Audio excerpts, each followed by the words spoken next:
The dusty stagecoach rolled to a stop in front of Miller's General Store, and Margaret Sullivan stepped down with her worn leather satchel and a small trunk that held everything she owned. The September sun beat down on the main street of Willow Creek, and she could feel the curious stares of the townspeople who had gathered to see the new schoolteacher arrive. At 32, Margaret knew she was older than most women who came to frontier towns looking for work. Her dark hair was pulled back in a practical bun, and her simple gray dress showed the careful mending of someone who made every dollar count. She had kind blue eyes and a gentle smile, but there was something in her posture that spoke of years, of facing judgment and disappointment. "You must be Miss Sullivan," said a woman approaching with a baby on her hip and a toddler clinging to her skirts. "I'm Betty Morrison. My husband's on the school board." Betty looked Margaret up and down, taking in her age and unmarried status with barely hidden surprise. "We were expecting someone younger." Margaret straightened her shoulders. "I have 10 years of teaching experience, Mrs. Morrison. I'm sure I can handle the children of Willow Creek just fine." Betty's smile didn't reach her eyes. "Of course, dear. It's just that most of our teachers are young ladies who find husbands quickly and move on to their proper duties." She shifted the baby to her other hip. "But I suppose someone of your situation will be staying longer." The words stung, but Margaret had heard variations of this conversation in 3 different towns. She was used to being seen as a failure simply because she had no husband and no children. In a place where women were valued mainly for their ability to bear children and keep house, a childless woman past 30 was viewed with pity at best and suspicion at worst. "I hope so," Margaret replied simply. "I love teaching, and I plan to do it well." The boarding house where Margaret would stay was run by Mrs. Henderson, a widow in her 50s who at least understood what it meant to live without a man's protection. The small room was clean but sparse, with a narrow bed, a washstand, and a window that looked out onto the back alley where chickens pecked at scraps.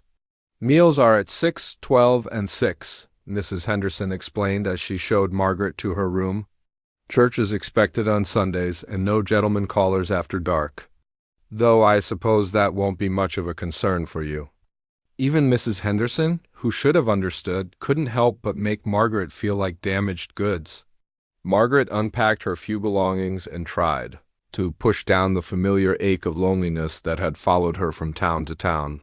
The next morning, Margaret walked to the schoolhouse for the first time. It was a simple wooden building with 8 rows of benches and a blackboard at the front. 23 children ranging from 6 to 14 would be her students. As she rang the bell to start the day, she felt a surge of hope. This was where she belonged, where she could make a difference. The children were curious about their new teacher, and Margaret quickly won them over with her patient explanations and creative lessons. She taught them about faraway places, helped them with their letters and numbers, and listened to their dreams about the future. For a few hours each day, surrounded by eager young minds, Margaret felt truly valuable, but outside the schoolhouse, life in Willow Creek was different. At the Sunday church services, Margaret sat alone in the back pew while families filled the front rows. She could hear the whispered conversations of the women around her. Poor thing, all alone at her age. Must be something wrong with her that no man wanted her. "My cousin in Denver says spinster teachers are usually bitter and mean to children." "Well, she seems nice enough, but it's not natural for a woman to be alone like that."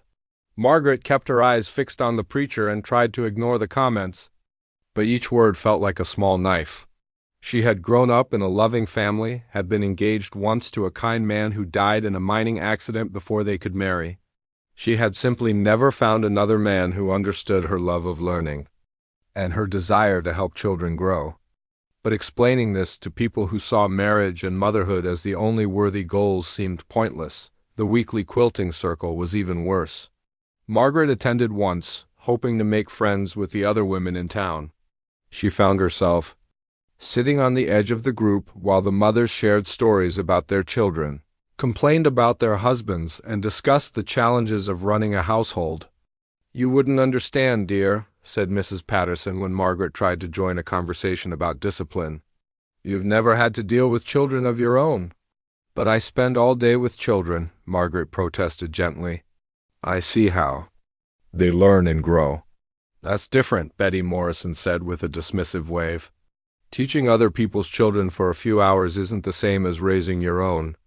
A real mother's love is something special." Margaret felt her cheeks burn. She loved her students dearly, worried about them, celebrated their successes, and lost sleep over their problems. But apparently, that love didn't count because she hadn't given birth to them. The worst part was the way the women's attitudes affected how their children saw her. Margaret noticed that some of her students became distant, as if they had absorbed their mother's opinions about spinster teachers. A few parents even came to question her methods, suggesting that someone without children of her own couldn't possibly understand how to educate them properly. Despite these challenges, Margaret threw herself into her work. She started a small library in her room at the boarding house, lending books to any child who wanted to read more. She organized spelling bees and arithmetic competitions that brought excitement to learning. She even convinced the school board to let her teach basic science experiments, showing the children how to grow plants and observe the natural world. But the loneliness was constant. In the evenings, Margaret would sit by her window and watch. Families gathering for dinner, children playing in their yards, couples walking together after church. She wondered if she had made the right choice, coming to yet another town where she would always be an outsider. One particularly difficult day, after overhearing a group of women discussing whether unmarried teachers were fit to influence children, Margaret sat in her empty classroom and let herself cry. She had dedicated her life to education, to helping young people reach their potential, but it seemed like nothing she did would ever be enough to earn respect in a world that measured women's worth by their ability to bear children. Still, when the school bell rang the next morning, Margaret stood at the front of her classroom with a smile. Her students needed her, even if their parents didn't appreciate her sacrifice. She might not have children of her own, but she had 23 young minds to nurture, and that had to be enough. As autumn turned to winter, Margaret established her routines in Willow Creek. She taught during the day, prepared lessons in the evening, and spent her weekends reading and writing letters to her sister back east.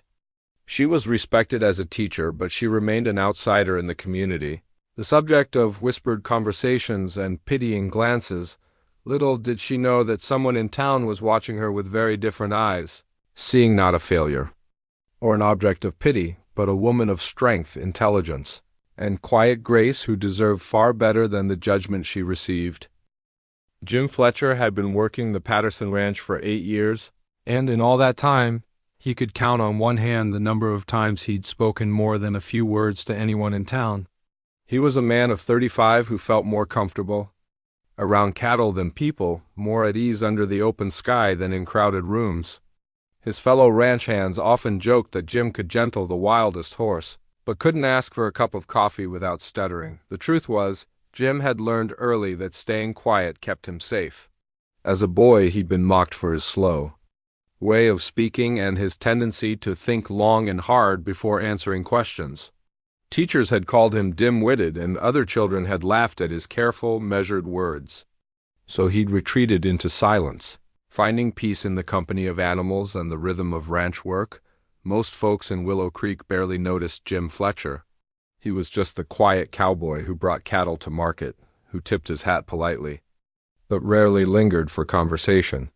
He bought his supplies quickly and efficiently, never bothering anyone, never causing trouble. To the townspeople, he was practically invisible, but Jim noticed everything. He noticed how Mrs. Patterson at the general store always had a kind word for mothers but barely acknowledged single women. He noticed how the preacher's wife organized seating at church socials to keep certain people separated from the proper families. And he especially noticed how the new school teacher was treated like she carried some kind of disease that might spread to the decent folk. The first time Jim saw Margaret Sullivan, she was standing outside the schoolhouse on a crisp October morning, sweeping the front steps before her students arrived. Something about the way she moved, purposeful and gentle at the same time, made him slow his horse to a walk. She looked up at the sound of hoofbeats and gave him a small smile and a nod. Most people in town barely acknowledged him, but she treated him like he mattered. "Morning, miss," he managed to say, touching the brim of his hat. "Good morning," she replied warmly. "Beautiful day, isn't it?"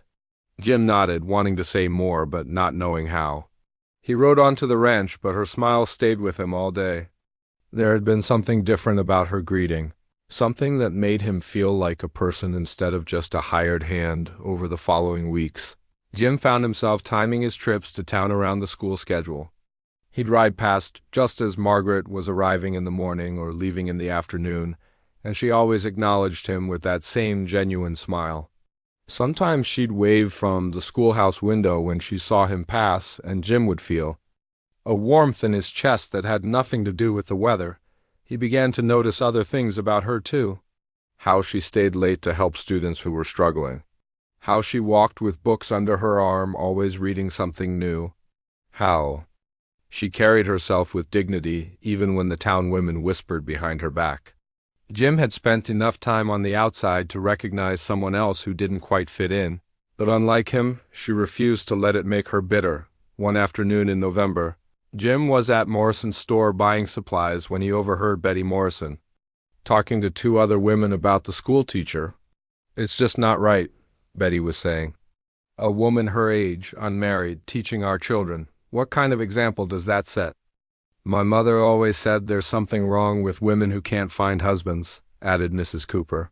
"Either they're too picky or there's something men can see that we can't." "She seems nice enough," offered Mrs. Henderson, though her tone suggested she wasn't entirely convinced. "Nice isn't the same as proper," Betty replied. "Children need to see normal families, normal women, not spinsters who've given up on their natural duties." Jim's jaw tightened as he listened. He'd seen Margaret with her students, watched how their faces lit up when she praised their work, observed how patiently she explained things to the slower learners. These women had no idea what they were talking about, but he didn't have the words to defend her, especially not against the wives of important men in town. Instead, he started paying closer attention to Margaret's daily routine. He noticed that she often looked tired, that she carried herself with the weariness of someone bearing a heavy load. He saw how she ate lunch alone while other teachers from neighboring towns had families to go home to. He watched her walking to church by herself, sitting in the back pew while families filled the front rows. The idea came to him gradually. Jim wasn't good with words, but he was good with his hands.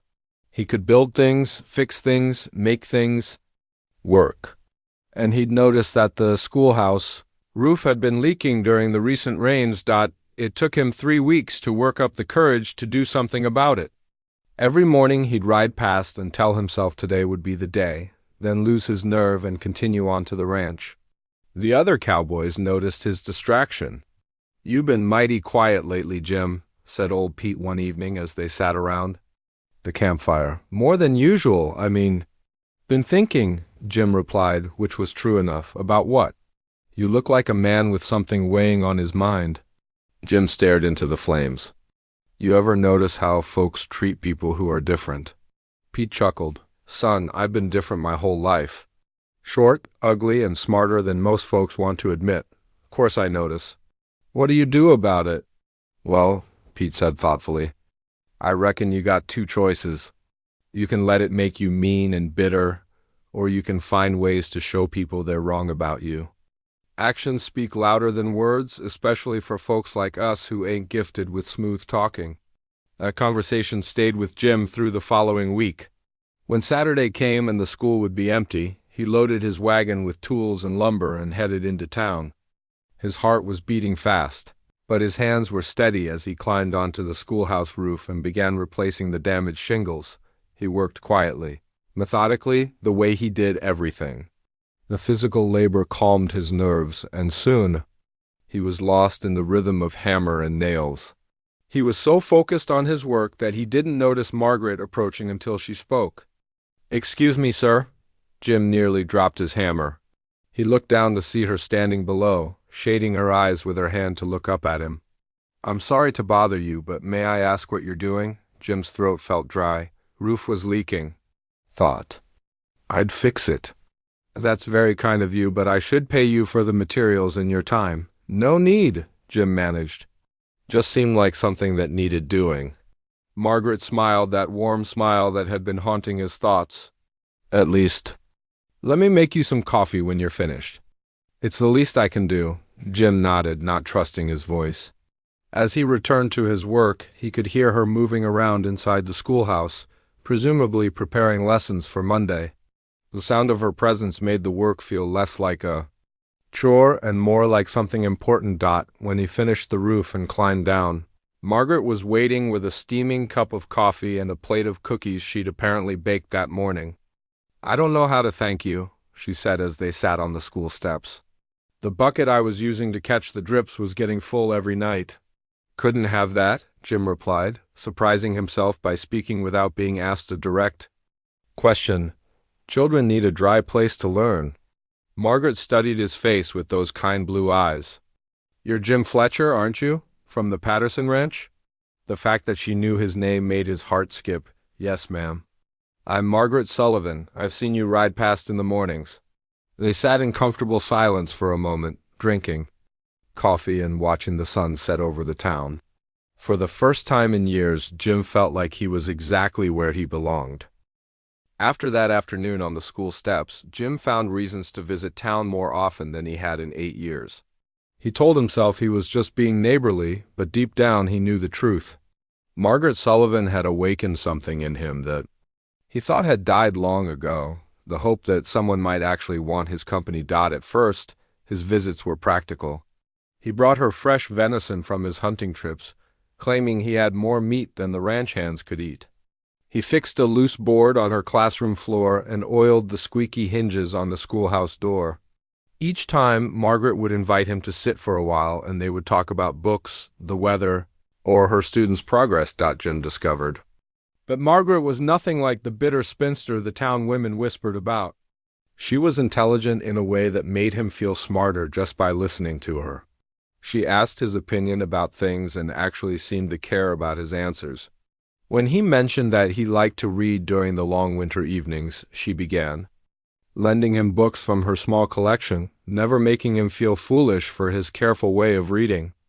"You have interesting thoughts about this story," Margaret said one December afternoon as they discussed a book she'd lent him.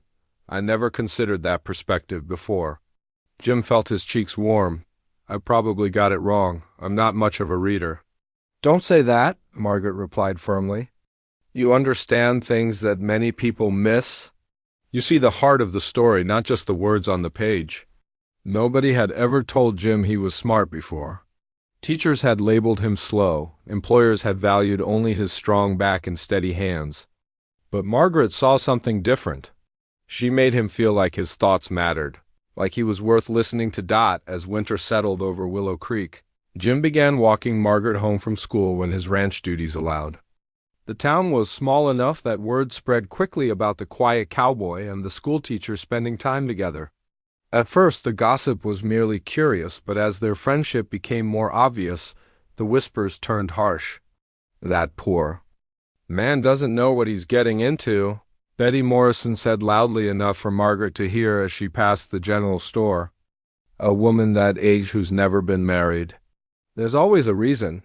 Maybe he's desperate," suggested Mrs. Cooper. "I mean, what decent woman would want a man who barely speaks and works with cattle all day?" "They deserve each other," added Mrs. Patterson, the town misfit and the old maid. Margaret tried to ignore the comments, but Jim could see how they affected her. She would grow quiet after particularly cruel remarks, and sometimes he caught her staring out the schoolhouse window with a sad expression that made his heart ache, one snowy evening in January. As Jim walked her to the boarding house, Margaret finally spoke about what was bothering her. "Jim, I need to ask you something, and I want you to be honest with me." He stopped walking and turned to face her. "Of course. Why do you spend time with me? The whole town is talking about us, and I know it can't be easy for you to hear what they're saying." Jim was quiet for a long moment, choosing his words carefully. "I spend time with you because you're the first person in this town who's ever made me feel like I might be worth something. You listen when I talk, you make me think about things I never thought about before, and you're kind to everyone, even people who don't deserve it." Margaret's eyes filled with tears, but they're right about some things. I am 32 and unmarried. I've never had children. I might never have children. Doesn't that bother you? Why would it bother me? Jim asked, genuinely confused. You're smart and good and beautiful. You care about your students like they were your own kids. You read more books than anyone I know, and you can explain things in ways that make sense. What does it matter if you don't have a husband or children? That doesn't make you less of a person. Most men want wives who can give them families, Margaret said quietly. Jim took her hands in his, surprising himself with his boldness. Margaret, I've been alone. My whole life. I never thought I'd find someone who'd want to talk to me, let alone someone I'd look forward to seeing every day. If you'd have me, I'd be honored just to be your friend. Anything more than that would be a gift I never expected. From that night forward, their relationship deepened. Jim began joining Margaret for Sunday dinners at the boarding house, where Mrs. Henderson warmed up to him after seeing how gently he treated her boarder. They took long walks on weekends, talking about everything and nothing, comfortable in each other's silence when words weren't needed, but the town's reaction grew more hostile as spring approached. The women who had once merely pitied Margaret now treated her with open disdain, as if her relationship with Jim somehow threatened their own marriages. They made pointed comments about women who steal men from decent families, and desperate spinsters who trap simple cowboys. The criticism hurt Margaret more than she let on, but it made Jim angry in a way he'd never experienced before. He who had always avoided confrontation found himself ready to defend her against anyone who dared speak ill of her in his presence. The breaking point came during the church social in March. Margaret had contributed a pie to the community auction, as she had every month since arriving in Willow Creek. But this time, when the auctioneer called for bids on her apple pie, an uncomfortable silence fell over the room. Come now, folks, the auctioneer said nervously. This looks like a fine pie. Do I hear 50 cents? More silence. Margaret's face flushed with embarrassment as people looked away or whispered to their neighbors. Jim realized that the women had organized this humiliation, instructing their husbands not to bid on anything Margaret had made. Without thinking, Jim stood up. $5? He said in a voice that carried across the room. Gasps echoed through the crowd. $5 was more than most people spent on groceries in a week, an outrageous sum for a single pie. Jim, you don't have to, Margaret began. $6, Jim said firmly, staring down anyone who dared meet his eyes. The auctioneer, flustered by the unprecedented bid, called for other offers, but the room remained silent. Sold to Jim Fletcher for $6? As Jim walked forward to claim the pie and pay his money, he could feel every eye in the room on him. When he reached Margaret, he offered her his arm. Would you like to share this pie with me outside? He asked loud enough for everyone to hear. Margaret smiled, her eyes bright with unshed tears of gratitude. I'd love to. They walked out of the church together, leaving behind a room full of people who finally understood that Jim Fletcher was not the simple cowboy they'd taken him for. He was a man who would stand up for what he believed in, who would protect the woman he cared about, and who had just made it clear that anyone who wanted to hurt Margaret would have to go through him first. As they sat on the church steps sharing the pie, Margaret reached for Jim's hand. Thank you, she said simply. For what? For seeing me as more than what they think I am. For making me feel like I'm worth defending. Jim squeezed her hand gently. You're worth everything to me, Margaret. I hope you know that. That night, as he walked her home, Jim realized that somewhere along the way, protecting Margaret's happiness had become more important to him than his own comfort. He was in love with her, completely and deeply, and he didn't care who knew it. The weeks following the church social changed everything between Jim and Margaret. What had started as friendship had grown into something deeper, something that made both of them brave in ways they'd never been before. Jim found himself thinking about her from the moment he woke up until he fell asleep, and Margaret caught herself smiling at memories of their conversations while she taught her students, one warm April evening. As they walked along the creek that gave the town its name, Jim stopped suddenly and turned to face her. His heart was pounding so hard he was sure she could hear it, but he knew he couldn't wait any longer. "Margaret, I need to tell you something," he said, his voice barely above a whisper. She looked up at him with those kind blue eyes that had first drawn him to her. "What is it, Jim?" "I love you," he said simply. "I know I'm not much of a catch. I don't have fancy words or a lot of money, and I'm not the kind of man most women dream about. But I love you more than I ever thought it was possible to love anyone." Margaret's eyes filled with tears, but she was smiling. "Oh, Jim, I love you too. I've loved you since that day you fixed my roof without asking for anything in return. You're everything I never knew I was looking for." They stood there by the creek, holding each other as the sun set behind the mountains, both of them amazed that love had found them in this unlikely place. After years of loneliness and feeling like outsiders, they had found someone who understood them completely. "Margaret," Jim said softly, "I know this might be too soon, and I know I should probably ask your father's permission, but ... will you marry me?" Margaret laughed through her tears. "Jim Fletcher, I don't need my father's permission to know my own heart. Yes, I'll marry you. Nothing would make me happier." Jim reached into his pocket and pulled out a simple gold band that had belonged to his mother. "It's not much, but it's all I have to give you." "It's perfect," Margaret said as he slipped it onto her finger. "Just like you." They spent the next hour making plans, talking about their future with the excitement of children planning a grand adventure. Jim had been saving money for years, and he wanted to build Margaret a house where she could have a garden and a library of her own. Margaret dreamed of continuing to teach while supporting Jim's work on the ranch, but when they announced their engagement the next Sunday at church, the reaction was swift and brutal. The women of the town, who had barely tolerated Margaret's presence before, now saw her as a threat to their entire social order. If a childless spinster could find love and marriage, what did that say about their own assumptions about women's worth? "It's disgusting," Betty Morrison declared to anyone who would listen. "A woman that age acting like a lovesick girl. She's clearly tricked that poor simple man into proposing." "Someone should warn him," added Mrs. Cooper. "He has no idea what he's getting into. She make his life miserable, mark my words." The men weren't much kinder. At the saloon, they joked about Jim settling for damaged goods and predicted that the marriage would be a disaster. Some even suggested that Margaret had somehow bewitched him, because what else could explain a decent man choosing a barren woman over the young, fertile girls in town? Jim heard every cruel word, and each one made him angrier than the last. He'd never been a fighting man, but he was ready to defend Margaret's honor with his fists if necessary.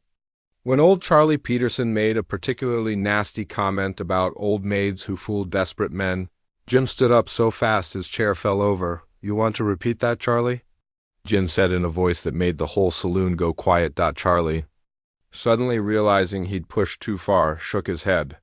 "Just having a bit of fun, Jim. No harm meant. There's nothing funny about disrespecting the woman I'm going to marry," Jim said, his usually gentle voice hard as steel.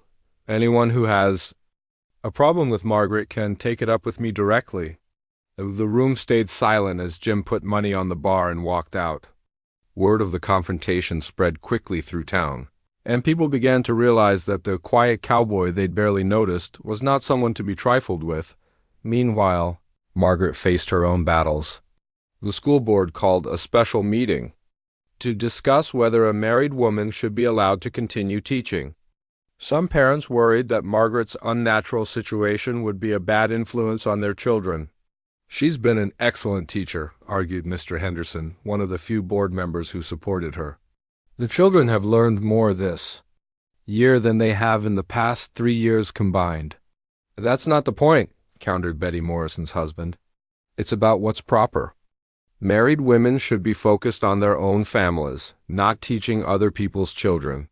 "She doesn't have her own family," said another board member. "That's exactly the problem. What kind of example is she setting for our daughters?"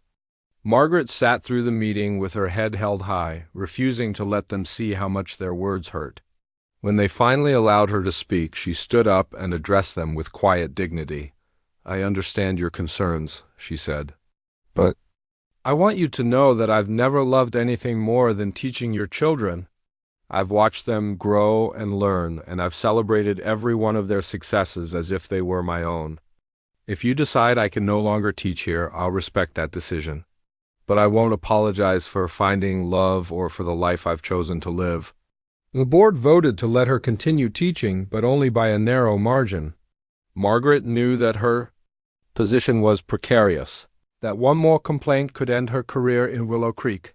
Despite the hostility they faced, Jim and Margaret's relationship only grew stronger. They found strength in each other's support, comfort and shared understanding of what it meant to be judged and found wanting by others. Jim had never felt so protective of anyone, and Margaret had never felt so cherished. As they planned their simple wedding, they decided to hold it in the schoolhouse rather than the church. Margaret's students and their families would be their primary guests, along with Mrs. Henderson and a few of the ranch hands who had grown to respect Jim's quiet strength. "Are you sure about this?" Margaret asked one evening as they sat on the porch of the boarding house. "Marrying me won't make your life easier. People will always talk." Jim took her hand and kissed it gently. "Margaret, before I met you, I was just existing. I got up, worked, ate, and went to bed day after day without really living. You make me want to be better, to do more, to actually live my life instead of just surviving it. I don't care what anyone says about us. You're the best thing that's ever happened to me." Margaret leaned against his shoulder, feeling truly safe for the first time in years.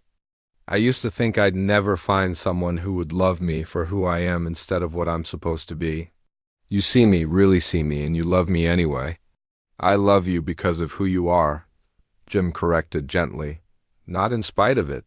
As they sat together in the gathering dusk, both of them knew that the hardest part of their journey was behind them.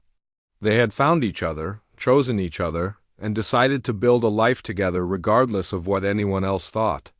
Their wedding might be simple, but their love was strong enough to weather any storm. The wedding of Jim Fletcher and Margaret Sullivan took place on a bright Saturday morning in May 1889. The schoolhouse had been decorated with wildflowers that Margaret's students had picked from the meadows outside town.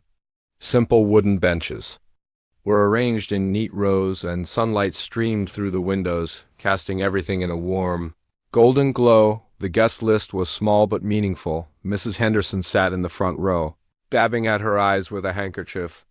3 ranch hands from the Patterson spread had cleaned up and put on their best clothes to support their quiet friend. Most importantly, 21 of Margaret's students were there with their families, the children's faces bright with excitement. At seeing their beloved teacher get married, Margaret wore a simple blue dress that brought out the color of her eyes, and Jim had borrowed a proper suit from Mr. Henderson. When Margaret walked down the aisle between the school desks, Jim's face lit up with such pure joy that even some of the skeptical parents felt their hearts soften. The ceremony was performed by the circuit preacher, a kind man who had gotten to know both Jim and Margaret over the past months. His words were simple and heartfelt, focusing on the love and partnership he had witnessed between them. "Marriage isn't about meeting other people's expectations," he said, looking directly at the couple. "It's about 2 people choosing to walk through life together, supporting each other's dreams and facing whatever challenges come their way." When Jim and Margaret exchanged vows, there wasn't a dry eye in the room. Even little Tommy Wilson, who usually fidgeted through everything, sat perfectly still as his teacher promised to love and honor the cowboy who had won her heart. After the ceremony, the newlyweds moved into the small house Jim had built on the edge of town. It wasn't fancy, but it was theirs. Jim had made sure there was a room that could serve as Margaret's library, with shelves he'd built himself and a comfortable chair by the window where she could read. Margaret had sewn curtains for every window and planted a garden that would provide vegetables for their table. The first years of their marriage were some of the happiest either of them had ever known. Jim would leave for the ranch each morning with a smile on his face, knowing Margaret would be there when he returned. Margaret continued teaching, finding that her happiness made her an even better instructor. The children responded to her joy. and their learning flourished under her care, but perhaps the most remarkable change was how the couple began to affect the community around them. Their home became a gathering place for people who didn't quite fit in elsewhere. Margaret's former students, now grown, would stop by to share their successes and ask for advice. Young people who were struggling with their families or their futures found understanding and guidance at the Fletcher table. One evening, a shy 14-year-old named Lucy came to their door in tears. She was the daughter of one of the women who had been cruelest to Margaret, but the girl had always been one of Margaret's favorite students. "Mrs. Fletcher," Lucy sobbed, "my mother says I'm too plain to ever find a husband, and my father says there's no point in me continuing school because I'm just going to end up a burden on some man anyway." Margaret invited the girl in and made her tea while Jim sat quietly nearby, his presence steady and comforting. "Lucy," Margaret said gently, "what do you want to do with your life?" "I want to be a teacher like you," Lucy admitted. "I love books and learning, and I want to help children the way you help me, but everyone says it's just a foolish dream." Margaret and Jim exchanged a look. They both knew what it felt like to be told their dreams didn't matter, to be judged by other people's narrow ideas about what was proper or possible. "Dreams aren't foolish if they come from your heart," Margaret said. "And being a teacher is one of the most important jobs in the world. If that's what you want, then Jim and I will help you make it happen." Over the following months, Margaret tutored Lucy in advanced subjects while Jim helped her family understand that education was an investment in their daughter's future, not a waste of time. Lucy eventually became a teacher herself, and she never forgot the couple who had believed in her when no one else would. Stories like Lucy's became common around the Fletcher home. Jim and Margaret discovered that their own experience of being outsiders had given them a special ability to help others who felt lost or rejected. They offered practical help, emotional support, and most importantly, the message that everyone had value regardless of what society said about them. The ranch hands who worked with Jim began to see him differently too. They had always respected his skill with horses and cattle, but now they saw his wisdom in dealing with people. When young cowboys struggled with loneliness or homesickness, Jim would invite them to dinner at his house, where Margaret would make them feel like part of a family. "You know, Jim," said old Pete one evening as they rode back from checking the herd, "you and your missus have done something special in this town." "People are starting to think different about things." Jim looked puzzled. "What do you mean?" "Well, take the Miller girl. She's 25 and still unmarried, but instead of treating her like damaged goods, folks are starting to see that she's smart and capable. She's keeping her father's books and running half the general store. Few years ago, they would have pitied her. Now they respect her." Jim smiled. Margaret always said that once people see what's possible, they can't unsee it. As the years passed, Jim and Margaret's influence grew in quiet but powerful ways. The school board, which had once questioned Margaret's fitness to teach, now consulted her on educational matters. Parents who had initially been suspicious of her methods began to see how much their children were learning and growing. More importantly, the rigid ideas about women's roles began to soften. Other unmarried women in town found themselves treated with more respect, their contributions to the community valued rather than dismissed. Young people who didn't fit traditional molds found examples in Jim and Margaret that it was possible to create your own path in life. On their 10th wedding anniversary, Jim and Margaret threw a party in their backyard. The guest list told the story of their impact on Willow Creek. Former students, now adults, came with their own families. Ranch hands who had found confidence through Jim's quiet mentorship brought their wives and children. Even some of the women who had once been cruel to Margaret attended, having learned to see her worth over the years. As the evening wound down and the last guests departed, Jim and Margaret sat on their porch swing, watching the stars come out over the town that had once rejected them both. "Do you ever think about how different things might have been?" Margaret asked, leaning against her husband's shoulder. "Sometimes," Jim admitted. "But I wouldn't change anything. All those years of being alone, all the times people made us feel like we didn't belong, it all led us to each other and to this life we've built." Margaret squeezed his hand.